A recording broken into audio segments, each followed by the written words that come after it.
完全红的我们才会采收，像那种橘红色的这种东西我们就不要了。咖啡树结实累累，红的、黄的、绿的咖啡豆点缀整个园子，这也是朱志成最爱的风景。他们所谓的那个母豆，所以它是分成两边。像这一颗的话，它是公豆，它里面只有一颗，所以它是圆的。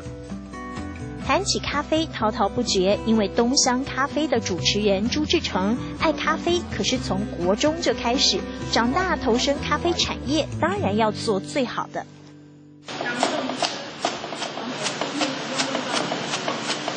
一切纯手工，找东乡咖啡的特色，炒豆、烘豆的方式都得自己摸索，什么都试过。温度到200多的时候，我们才下豆，要先给锅炉有热机的机会。香哦！烘完就这样才是完全。秉持低温少量烘焙出的咖啡豆，还没研磨，已经香气四溢。而这好咖啡要推广，朱志成得庆幸太座陈怡君是最佳伴侣。这样够新鲜才有，不够新鲜绝对不会有。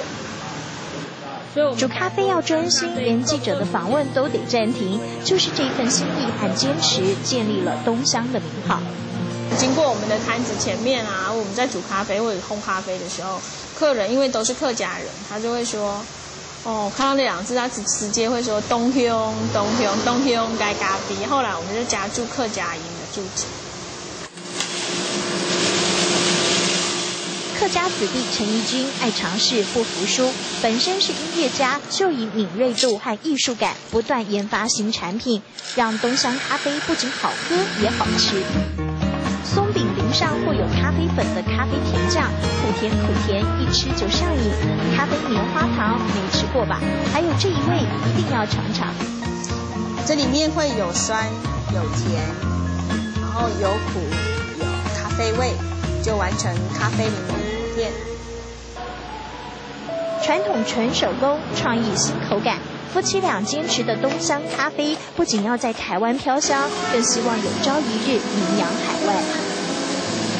炒豆一定要200度，酸味只能停3秒钟。客家精神打底，再仔细精算。朱志成夫妻俩的咖啡梦，给了我充满香气的感动时刻。